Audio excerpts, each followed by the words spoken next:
May I come in, sir? आइए आइए। Good evening, sir. Good evening. बैठिए, Thank you, sir. बताइए अपने बारे में कुछ।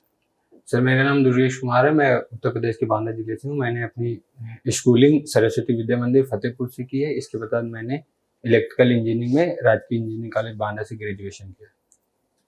ठीक है, तो आप तो बीटेक किए हुए हैं जैसे इलेक्ट्रिकल इंजीनियरिंग में, तो वहाँ स्कोप कम है क्या जॉब का? नो सर, ऐसी बात नहीं है। मेरा रुझान सिविल सर्विस। रुझान होता फिर तो आप बीए करते, क्यों करने लग गए बीटेक? सर बीटेक से हमें साइंटिफिक तरीके से प्रॉब्लम को समझना और उसको सॉल्व करना, एप्टीट्यूड उस ग्रेजुएशन में हमें काफ़ी सीखने को मिला। अच्छा, ठीक है। तो बनना क्या चाहते हैं आप? Sir SDM.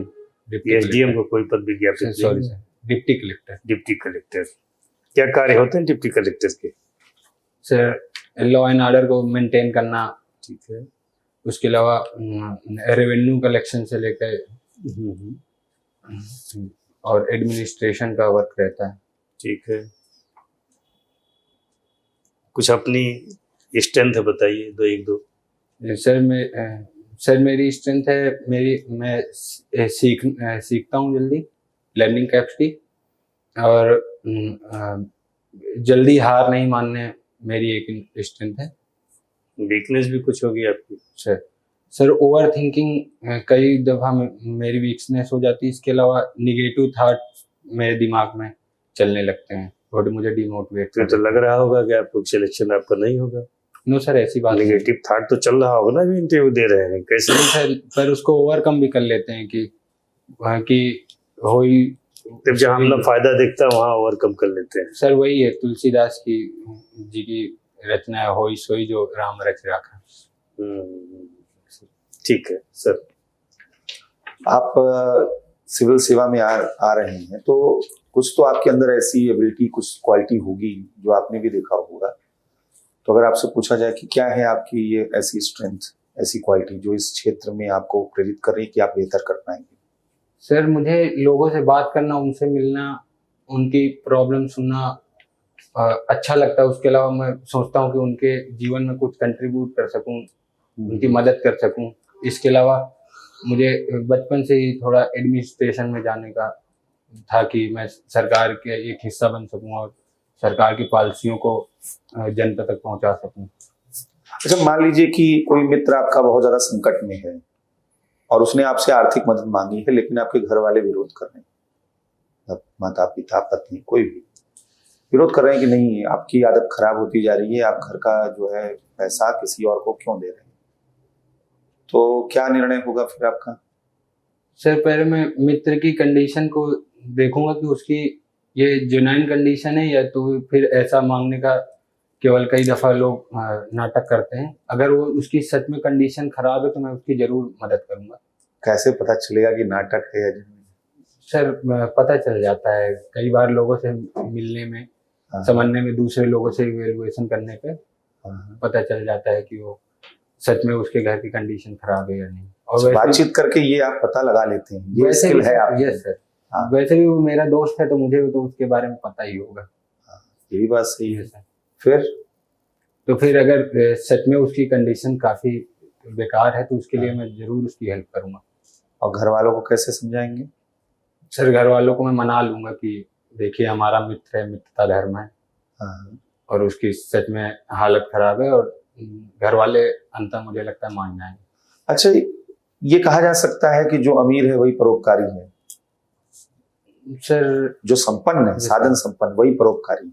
सर ऐसा नहीं कहा जा सकता, क्योंकि ये अमीरों में भी परोपकार और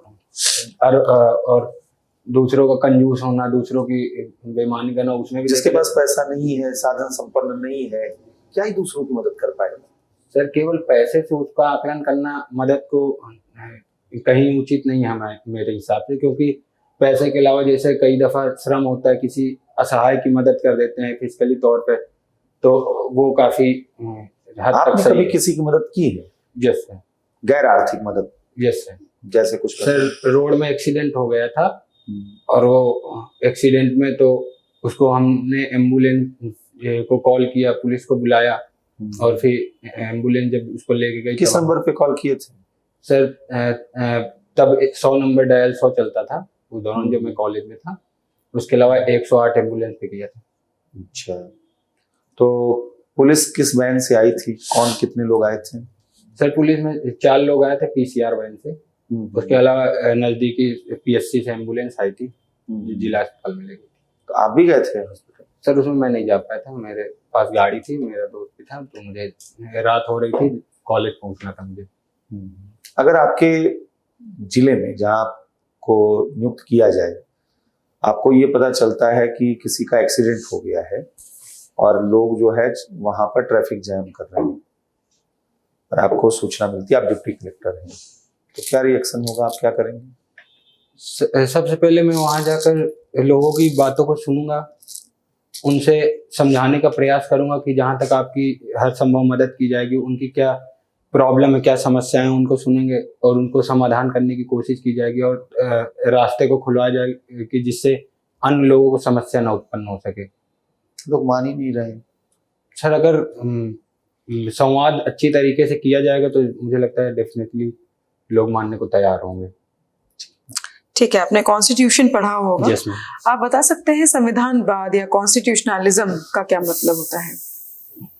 कॉन्स्टिट्यूशनलिज्म का मतलब है कि पीपुल्स के राइट्स और ड्यूटी को गवर्नमेंट के किसी आर्बिट्रेरी फैसले के मध्य एक बैलेंस बनाना कॉन्स्टिट्यूशनलिज्म कहलाता है, जिससे कि सरकार के किसी आर्बिट्रेरी निर्णय को रोका जा सकता है जो जनता का दमन कर सकता है या उनके अधिकारों का हनन कर सकता है। अच्छा, तो फिर संवैधानिक नैतिकता क्या है?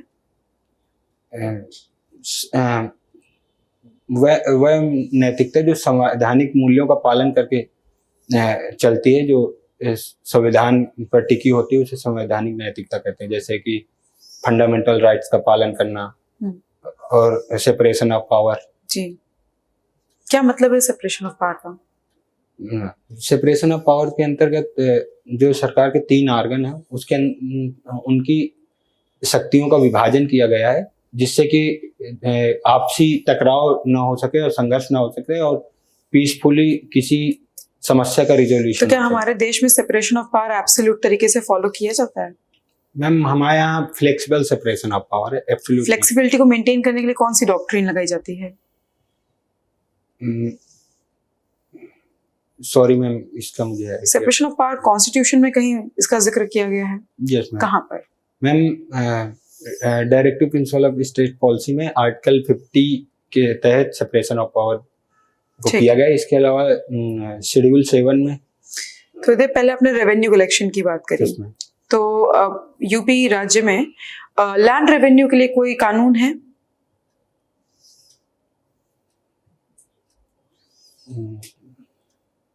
मैम कानून है पर एग्जैक्टली सॉरी मैम याद नहीं। हाल फिलहाल में डीपीडीपी एक्ट 2023 के ऊपर बहुत विवाद चल रहा है, वो विवाद क्या है? सर उसमें डीपीडीपी में एक सिग्निफिकेंट पब्लिक अथॉरिटी है, उसमें किसी भी गवर्नमेंट कंपनी को सिग्निफिकेंटली रूप से ये पावर देता है कि वो किसी भी व्यक्ति का डाटा ट्रेस कर सकते हैं। उसके अलावा डाटा का लोकलाइजेशन के संदर्भ में भी उस पर क्लियर प्रावधान नहीं है। और सॉरी मैम, दो। ठीक है सर। 10 ग्राम सोने की कीमत बता दीजिए। सर अभी 1.5 लाख के अप्रॉक्स रेट चल रहा है। 1 किलोग्राम चांदी कितने की होगी? सर थोड़े दिन पहले का याद था 2.5 लाख रुपए के आसपास। अभी यूनाइटेड नेशन ने एक प्रस्ताव पारित किया है यूक्रेन के पक्ष में, आइडिया है? सॉरी सर, 107 वोट से। सॉरी सर, अभी आइडिया। तो वैसे तो यूनाइटेड नेशन के प्रस्ताव और उसका कोई फर्क तो पड़ता नहीं, कोई सुनता तो है नहीं उसकी बात। नो सर, ऐसी बात नहीं है, प्रस्ताव का सुनवाई होती, परंतु आप देखना रशिया यूक्रेन के युद्ध में क्या कर पाया ये। समस्या सर वहाँ परमानेंट 5 की प्रॉब्लम है, वहाँ वीटो समस्या है काफी, उसके कारण परमानेंट सोल्यूशन नहीं हो पाता वीटो पावर के कारण। अभी जो 107 वोट उसको मिले उसमें भारत की स्थिति क्या है? भारत ने वोट दिया नहीं दिया? दिया तो किसके पक्ष में दिया? सॉरी सर, इसका मुझे एग्जैक्ट अभी आइडिया नहीं है, रिकॉल नहीं कर पा रहा हूँ। अमेरिका और चीन ने क्या किया? सर अमेरिका ने यूक्रेन की तरफ वोटिंग की और चीन ने रशिया की तरफ। सब पक्का पता है, बस तुक्केबाजी? सर इस टॉपिक में सॉरी सर, अभी मुझे पता नहीं है। उत्तर प्रदेश का बजट आपने पढ़ा है? Yes. 4 आर्थिक जोन प्रस्तावित किए गए हैं, बता दीजिए कौन कौन से हैं? सॉरी सर, रिकॉल नहीं है। ठीक है, शुभकामना, जा सकते हैं। Thank you sir, thank you.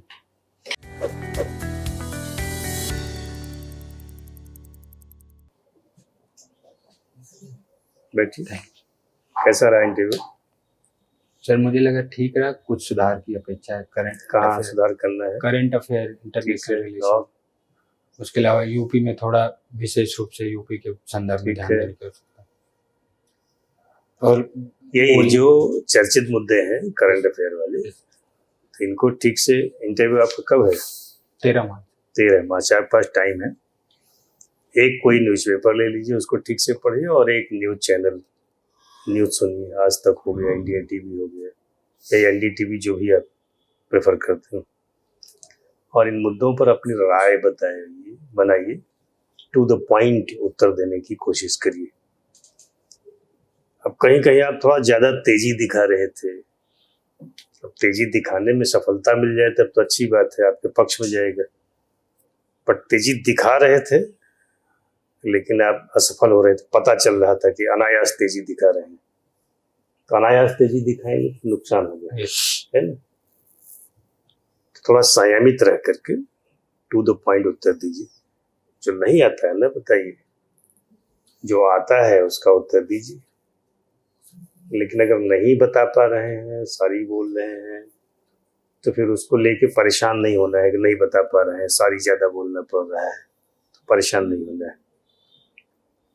Interview में जो भी नंबर आप मिलेगा आपको, उसी के बल पर आप डिप्टी कलेक्टर बन जाएंगे। भाई सारा दारोमदार तो है ना, मेंस में आपको कितना मिला है। Yes sir. इंटरव्यू में 40 नंबर पाके भी लोग बन जाते हैं, यस तो आपको 40 तो मिलेगा नहीं। आप डिजर्व करते हैं 60, 65, 70 के लिए, ठीक है। अब परिचय में आपका नाम वगैरह नहीं बताना है, नाम, जाति, धर्म, क्षेत्र, इसका उल्लेख मत कीजिए। ठीक। तय कर लीजिए ये चीजें बतानी है आपको। और ऐसे ओवरऑल कैंडिडेचर आपका अच्छा है। बैठ करके हिलिए डुलिए नहीं, बस सीधा बैठिए, आई कांटेक्ट हुई, जिससे बात हो रही हो उसकी तरफ देखिए। बीच में एक आध बार थोड़ा उत्तर लंबा चलता है, 2 मिनट, 1.5 मिनट, 2.5 मिनट, तो अन्य सदस्यों की तरफ भी एक बार नजर डाल दीजिए। ठीक। अच्छा करेंगे, कैंडिडेचर आपका अच्छा है, ठीक है। ठीक। शुभकामना। Thank you sir.